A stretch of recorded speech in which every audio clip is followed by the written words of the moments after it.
उसको कहते हैं योगी। तस्माद योगी भवार्जुन। और जो अपने आप को कर्ता मानता है वो है भोगी। अहंकार विमूढ़ात्मा कर्ता अहम इति मन्यते। ये गीता का सार।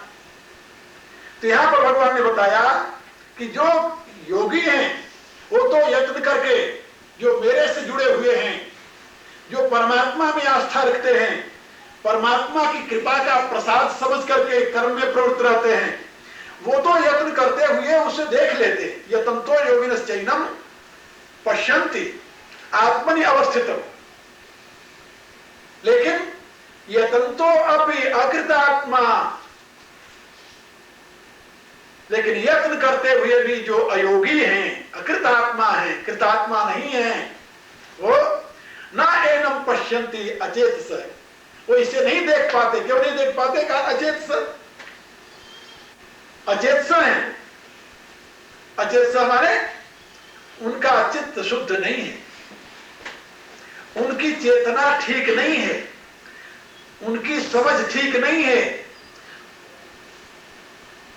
उनकी दिशा ठीक नहीं है, इसलिए वो अचेतस है, विवेकहीन है, दूषित बुद्धि वाले हैं, इसलिए उसे नहीं समझ पाते। भगवान का एक कथन।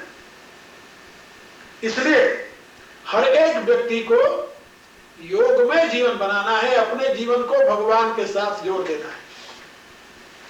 जब अपने जीवन को तुम भगवान के साथ जोड़ दोगे तब तुम कृतात्मा हो जाओगे, और जब तुम्हारा जीवन भगवान से विमुख होगा तब तुम अकृतात्मा रहोगे।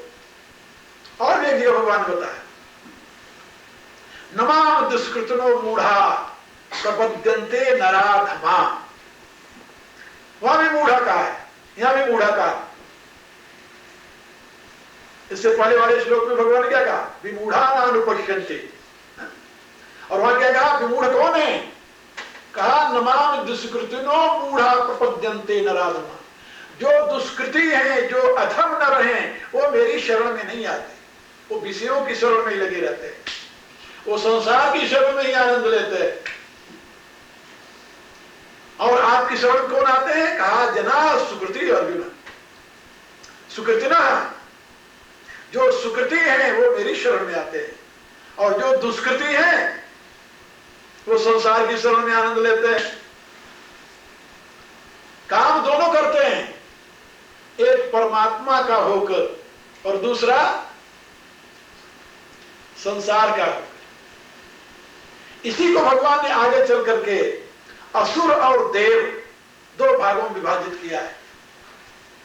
एक देवयानी है, दिव्य मार्ग पर चलने वाले हैं, और दूसरे असुर यानी हैं, असुर मार्ग पर चलने वाले, दूषित मार्ग पर चलने वाले हैं।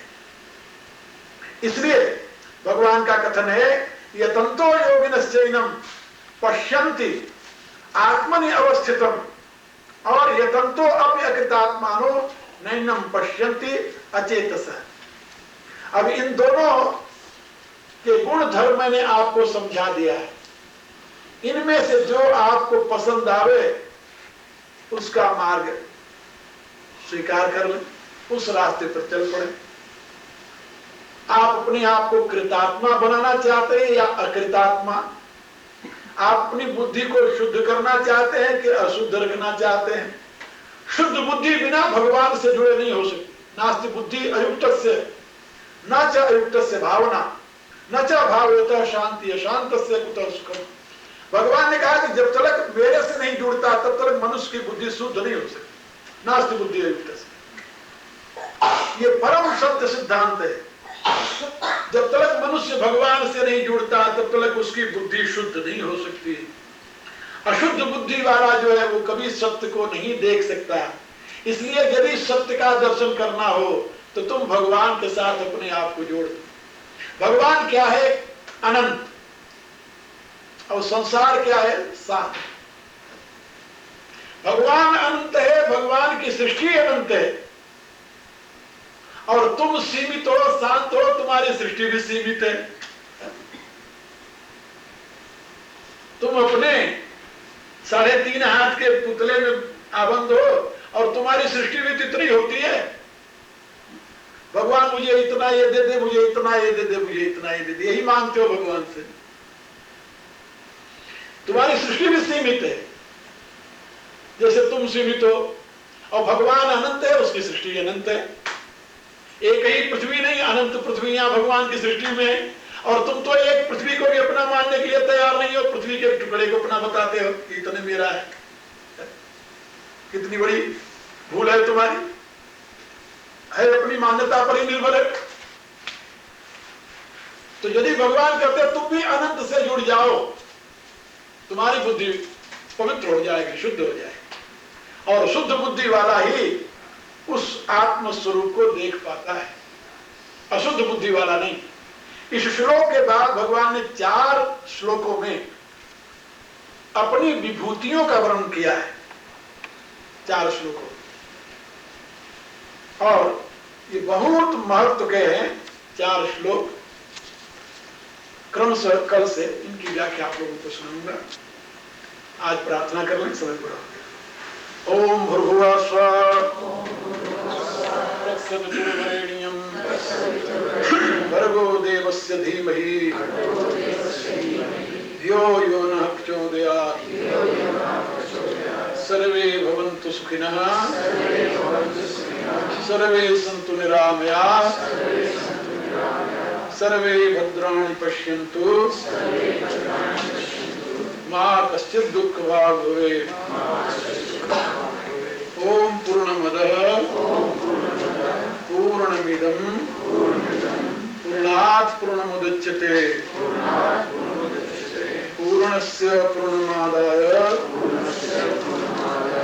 पूर्णमेवावशिष्यते। ओम शांति शांति शांति। भगवान की बड़ी कृपा है, हम आप सभी यहाँ बैठकर भगवान के पवित्र धाम में भगवान की दिव्य वाणी पर, उनके दिव्य संदेश पर चर्चा करते हैं, और उसमें से कुछ न कुछ तो ग्रहण में आ ही जाएगा। आज नहीं आया तो कल सही। करत करत अभ्यास से जलमति होत जान, रसरी यावत जात ही सिर पर होत निशान।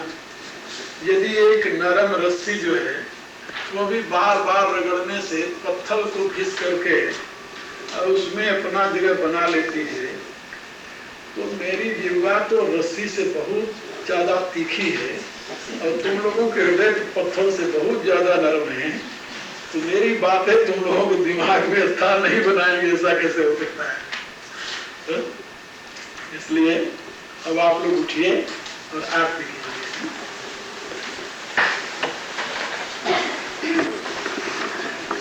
मेरे प्रभु